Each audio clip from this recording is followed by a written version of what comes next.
Dale rode his old horse over the final rocky slope, just as the evening sun was about to dip behind the mountains.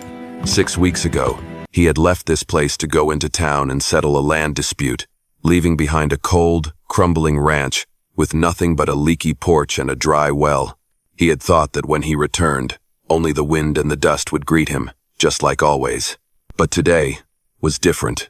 From a distance, Jonas saw smoke rising in white columns from the chimney. On the land where only wild, dry grass once grew, there were now neat rows of vegetables. The horse stable, long since rotted away, now held 4 unfamiliar horses grazing quietly. The air carried something strange, the smell of baked goods, burning pine wood, the scent of a home that was no longer empty. Jonas frowned. He was certain he had locked the door before leaving. This ranch was not along any trade route, and no one even knew it existed. No one should be here. He tied his horse to a post and stepped onto the porch. The wooden planks creaked beneath his boots. A gust of wind swept through the valley, hollow and cold, like a warning.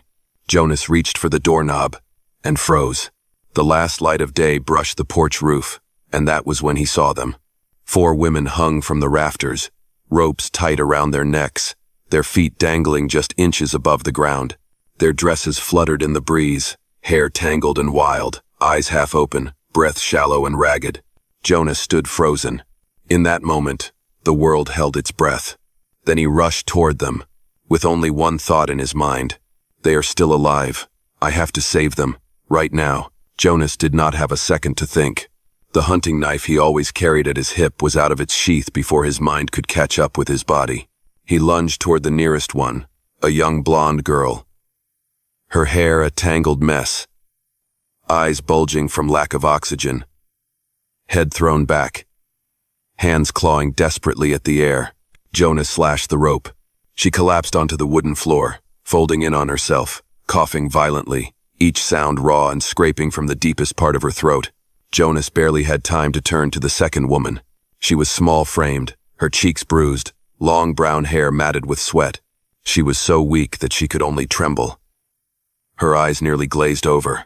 Jonas reached up to support her neck before cutting the rope, making sure she would not hit the ground. She crumpled against his chest, her breathing nothing more than faint, thread-thin rasps. The third woman was older, her features marked with age, strands of silver running through her brown hair. Her face had turned blue, her pulse nearly gone. Jonas cut her down and laid her gently on her side, checking for breath, faint, but still there. The last woman, the tallest, built strong, had purple lips, but her eyes still held awareness. She was trying to use her feet to find something to push against, to relieve the pressure on her neck, but she was losing strength. When Jonas cut the rope, she instantly pulled away, stumbling backward until her back hit the porch post. Her hands shook, but she raised them in a defensive stance. Her voice cracked and broken. "Stay back. Do not come near me." Jonas raised both hands, breathing heavily. "Take it easy. I just saved your lives." She kept panting, eyes wide and guarded. The older woman on the ground whispered, her voice like wind about to fade. "He is not the one who hung us." Jonas nodded. "I know. But who did this?" The 4 women looked at each other, panic in their eyes, fear etched deep, but also as if they shared a burden too heavy to speak. The blonde girl Clara tried to speak, but her throat burned. Her voice came out in a raspy whisper. "They came before sunrise, said nothing, tied us up, hung us." Jonas tightened his grip on the knife, his heart pounding. Why? What did they want? The strong one, Rose, squinted through the pain. "We do not know," they said. "We were hiding something. Something of theirs. But we had nothing.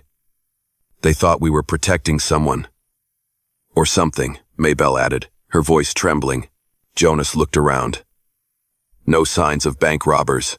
This was not the work of drunken wanderers. Hanging people alive was not just about sending a message, it was the tactic of those who wanted to instill fear deep into the marrow. On the porch post, the rope still swayed gently, and the wind blew in, carrying red dust into the broken breaths of the 4 women. Jonas took a deep breath. Get inside. They could come back at any moment. Rose lifted her head, eyes dark with something she had not yet said. She stepped closer to Jonas, voice low. You do not understand. If they come back, no one survives. Jonas turned toward the darkening valley. He knew she was right, and he knew one more thing. From this moment on, he could not walk away. Jonas helped the 4 women into the ranch house. The place, once cold and lifeless, now held the presence of people, but it was not warmth they brought. It was the weight of silent panic, like 4 small birds that had just slipped the blade of a predator. He lit a fire in the hearth. The flames flickered across 4 pale faces, huddled close together, as if ready to flee if Jonas made even one wrong move. The older woman, the one who had barely escaped death, tried to sit up, though the dark purple marks from the rope were still fresh around her neck. Jonas handed her a cup of water. She raised it with trembling hands. I am Grace Shaw, she said slowly. We are not thieves. Not troublemakers. We just needed a place to survive the winter. Clara, the youngest, the blonde, hugged her knees, her voice tight with emotion. We thought this was an abandoned ranch. Everyone said no one had lived here in years. Jonas frowned. I bought it 2 months ago. All 4 women looked briefly stunned. The strongest of them, Rose, stared at Jonas for a long moment, as if trying to decide whether he could be trusted. Her dark brown hair framed eyes like sharpened obsidian, deep and sharp as a blade. We arrived 3 days ago, Rose said. The well was dry, the roof leaking, the stove cold, but it was still better than dying on the side of the road. Maybelle, the small, gentle one, clutched a torn piece of cloth in her hands. We tried fixing the place, planting vegetables. We only wanted peace. Jonas stayed silent. He did not know if they were telling the truth, but he could see real fear in the way they breathed. He asked, So who hung you? And why? The room fell quiet. The fire crackled softly in the hearth. Outside, wind whistled through the cracks in the door, carrying with it a faint howl from the open fields. Grace answered, her voice low but steady. We do not know their names. There were 6 of them. They came before dawn. No questions, no talking. They just grabbed us and hung us. Clara's voice trembled. We did not understand what they wanted. They said we were hiding something. Jonas's brow furrowed. What thing? Rose bit her lip, eyes filled with helplessness. If we knew, we would not have ended up hanging there, still alive. Maybelle looked up, eyes full of sadness and fear. When we fled the town, we brought nothing but the clothes on our backs. But one of the 6 men said, Our thing is here. You hid it in the house, didn't you? Jonas stood up and looked out the window. Night had fallen fast. The wind was shifting, signaling the cold was coming. He turned back to the 4 women, still gathered close to the fire. Maybe they were mistaken, Jonas said. Or maybe someone else hid something in this ranch long before I bought it. Rose spoke softly, afraid of what he might say next. Do you think they will come back? Jonas gripped the handle of his knife. They will, for sure. The 4 women lowered their heads. Fear pressed down on the room like a thick fog. Then Jonas added, his voice steady as stone. But when they do come back, they will have to face me. With the 4 women settled by the fire, Jonas pulled his leather coat back on and stepped out onto the porch. He needed to know exactly who had strung 4 innocent people up in his rafters, and why they believed what they were looking for was here. The western night wind was cold and sharp as a blade, sweeping across the ground, kicking up red dust in long, trailing ribbons. Jonas crouched low, examining every mark around the house. Within minutes, he realized the first thing. There were 6 riders, and all of them were professionals. The hoof prints were deep and evenly spaced, not the kind made by drunken drifters or clumsy bandits. Next to the horse stable were drag marks, as if someone had been pulled or something heavy had been hauled along. Near the back wall were distinct boot impressions, sharp-edged, heavy soles, the kind issued to old Border Patrol units. Jonas touched the hatch door to the root cellar. It had been chopped with a clean axe blade, not smashed in blindly. A chill crept up his spine. These men were not amateurs. He opened the hatch and climbed down. Cold, damp air rose from the dirt floor. A torch fixed to the wall had burned low, casting flickering yellow light. On the ground was a deep boot print, pressed hard into the mud. Whoever made it was heavy and in a hurry. Nearby were marks where someone had been scraping or digging. Everything Jonas had stored just days ago was scattered but untouched. They were not after food, gear, or money. They were searching for one thing. Jonas knelt, studying the floor near the corner wall. There, the dust had been swept aside, revealing a strange symbol carved carefully into the dirt with a knife. A triangle, crossed cleanly through the center by a single line. Not religious, not a miner's mark, not native. Jonas clenched his jaw. He knew this symbol. Only one group used it. The Blood Riders. Mercenaries for hire, known for hunting people ruthless, silent, and so feared that every town knew their name, though no one had ever seen their faces. And they only answered to one man, someone Jonas had once served with in the same unit. Silas Cairn. A name Jonas believed had died 3 years ago. His heart pounded. If Silas was alive, and he had come to this ranch, then this was far bigger than 4 women stumbling into the wrong place. Rose appeared in the cellar doorway, clutching her shawl, her voice shaky. "What did you find?" Jonas looked up. The firelight reflected in his eyes. "It was not you. You did not bring this here." "Then, who did?" Rose's fingers tightened around the cloth, her lips turning pale. Jonas answered, his voice low, heavy as stone. "The last owner of this ranch. Someone hid something here that Silas Cairn desperately wants back." Fear spread across Rose's face. Jonas climbed out of the cellar, closed the hatch, and stared into the endless darkness of the valley. "And he will come back for it. That much is certain. Thank you for being here." If this story brought back memories of old days, those dusty afternoons, the sound of hooves echoing in your chest, consider subscribing to my channel.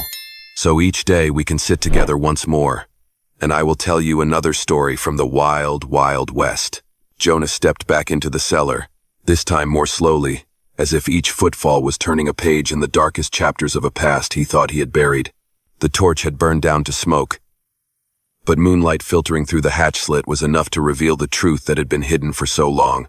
In the far left corner of the cellar, beneath a thin layer of dust, Jonas found a small square metal box, heavy, but empty.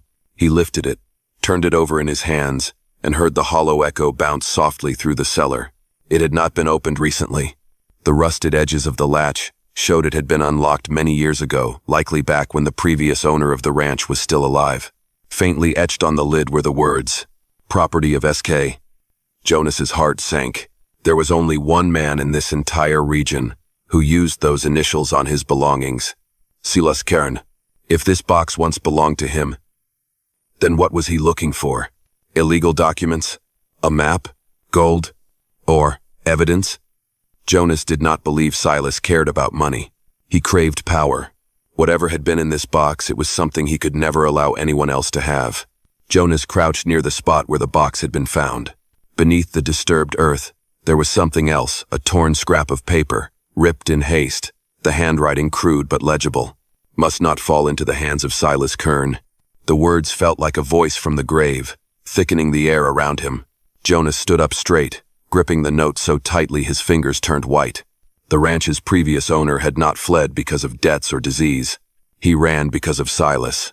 And in the end, it was likely that he died because of whatever had once been hidden inside that box. "Jonas?"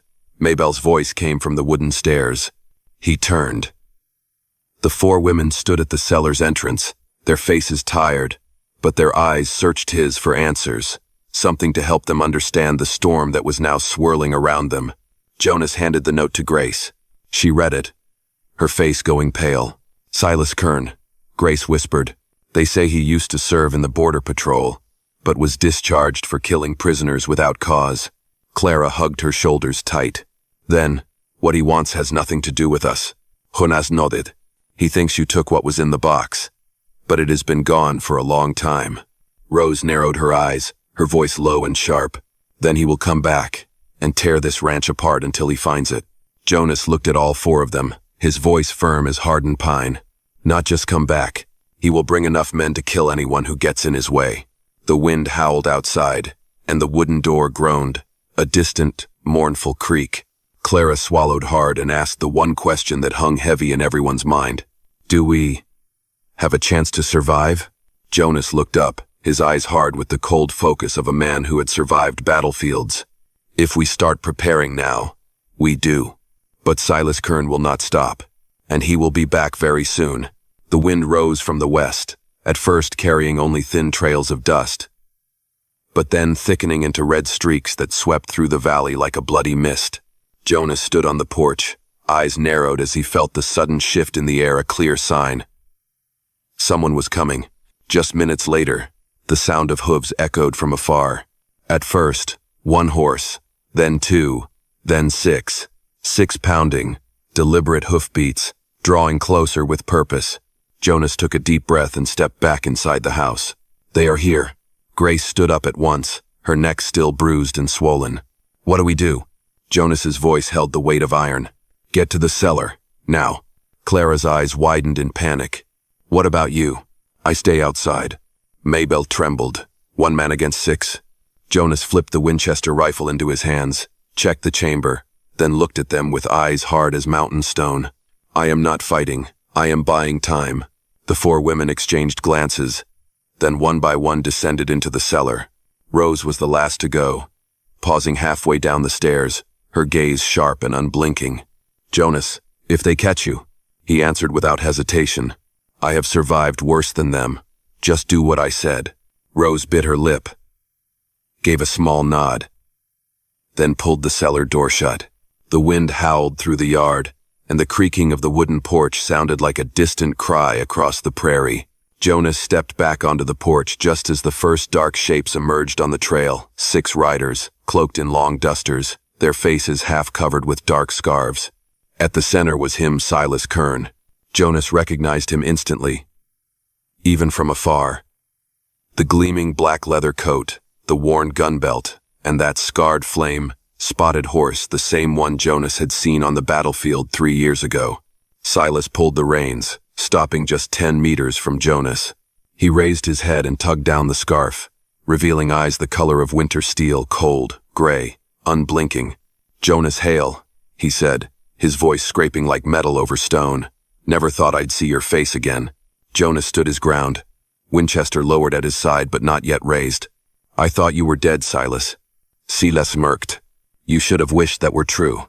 His men spread out, forming a crescent around the porch, each with a hand resting on the grip of their gun.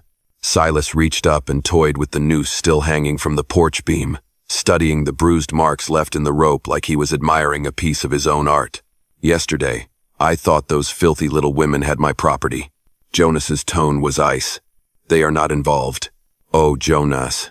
Silas chuckled, a quiet, bone-chilling sound. Everything in that house is involved with me. He gestured to one of his men. The man dismounted and moved toward the house. Jonas swung the Winchester into position, blocking the doorway. He stepped forward onto the porch, his eyes dark and fixed. No one crosses this threshold. The man stopped in his tracks. Silas stared at Jonas for a long time, then spoke, slow and heavy, each word pressed into the dirt like a boot print. I want what was in the metal box. Jonas did not blink. It is empty. Silas's smile thinned like a blade. Then you are the last man to have seen it. The wind howled louder. The world seemed to hold its breath. 6 guns waited for a signal. Jonas knew. This fight would happen, and he had to survive long enough to protect the 4 women hiding below. Silas let the silence stretch, as if he was trying to sniff fear off Jonas. But Jonas's face remained unmoved, carved from stone. Only one thing shifted. His eyes flicked. Just for a second, down to the porch floor, where he had earlier spread a thin layer of horse oil, giving the wood a slick, waxy sheen. Jonas spoke calmly. Silas, if you want to get inside, step up here yourself. Silas looked at the porch, then at Jonas. He was clearly suspicious, but the pride of a man used to giving orders would not allow him to back down from someone standing alone. He jumped off his horse and walked straight toward the steps. One of his men started to follow, but Silas waved him off. No need. I'll handle this myself. Jonas stepped back, as if giving him room. Silas set foot on the porch and slipped. He cursed, trying to regain his balance, but the oil sent him skidding. His body tilted hard to the left just as Jonas swung open the wooden door. From the darkness inside came Rose's sharp cry. Now, Grace, Rose, and Mabel, though still weak from the hanging, sprang from behind the porch posts, ropes in hand. Jonas lunged before Silas could draw his gun, seizing his arm, twisting it back, and slamming him down onto the wooden floor. Clara threw open the cellar hatch and handed Jonas a thick leather strap they had found earlier. In just 3 chaotic seconds, the 5 of them moved as one. Rose wrapped the strap around Silas's wrists. Maybelle held down his legs. Clara looped the rope up over the beam. Grace, with all the strength she had left, tied the knot tight. Jonas forced Silas face down, pinning his shoulders to the boards. Silas screamed in rage, his voice cracking. "You cheap who?" Jonas drove a fist into his jaw. Silas went silent. Jonas spoke low, each word like stone. "That's enough." His men had no time to react. It had all happened too fast. One drew his gun. Jonas swung the Winchester over Silas's back, aiming squarely through the porch opening. "Take one more step, and I will break your leg first." The 3 looked at each other, then turned tail and bolted, spurring their horses down the slope without daring to glance back. The sound of hooves faded quickly into the valley. Only the heavy breaths of 5 people remained on the porch. 4 women still bruised from the ropes, and Jonas, pressing down the man who had once been his battlefield nightmare. Grace placed a hand on Jonas's shoulder. We did it." Jonas tied another loop around Silas, locking it tight like hammering steel into stone. "This is not to kill him," he said. "It's to bring him before a federal court. He will talk, and he will never hurt anyone again." Clara looked down at Silas, now motionless, her voice trembling. You're really going to hand him over to the law?" Jonas nodded, his eyes sharp. "There's no justice like the kind where people can look him in the eye while he's held accountable." Rose whispered, "For the first time in a long time, I feel like we actually have a future." Jonas replied, "Not just a future. From now on, you are truly free." Night fell over the ranch like a heavy black blanket. The wind slipped through the cracks in the doors, carrying the scent of dust and cold mist. But inside the small house, the fire crackled in the hearth, casting its warm glow over 5 exhausted but living faces. Silas Kern was tied to the porch post outside, unconscious, no longer a threat. Jonas had used the same rope that had once hung the 4 women to bind him, a reversal of fate. A justice served. Grace sat with a cup of hot tea that Jonas had made for her. Clara was curled up on the couch under a wool blanket. Maybelle carefully stitched the tear in Rose's shirt, her hands still shaking, but steady with purpose. Rose sat near the door, glancing outside every so often, as if her instincts still refused to let her relax. After a long moment, Jonas placed the empty metal box on the table. All 4 women turned to look at it. Grace asked softly, "Jonas, what is it? What was he looking for?" Jonas gently flipped the lid open. Inside, nothing but a layer of old dust and a small scrap of paper clinging to the edge. He held it close to the firelight to read. On that scrap was a faded stamp, one belonging to the Federal Court of Wyoming. Clara held her breath. It was documents? Jonas nodded. Not gold, not a treasure map. He posed, eyes distant. Evidence of a crime. Maybelle gripped her chest. "Silas's screams?" "Yes," Jonas said, his voice as solid as the mountain. "Papers proving he was corrupt, took bribes, covered up crimes, and ordered illegal executions of prisoners. All of it was once inside that box." Rose straightened up. "Then the ranch's previous owner. He was a witness," Jonas continued.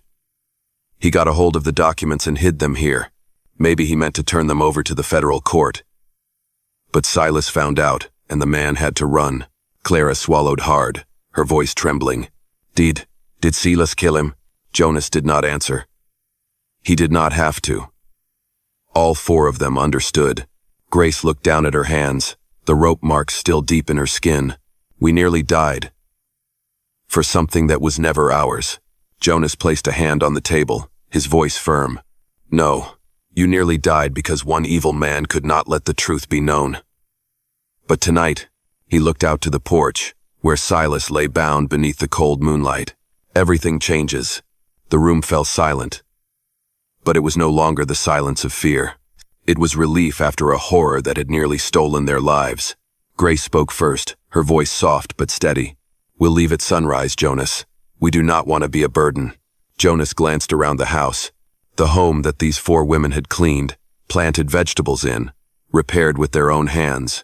The home that, just hours ago, had nearly become a grave. He shook his head. No, you are not going anywhere. All four of them looked up. Jonas spoke slowly, as if each word was a vow. You need a home. This ranch needs people, and I do not want this place to be cold and empty again. By the fire, Clara let out a soft sob. Maybelle reached out and held her.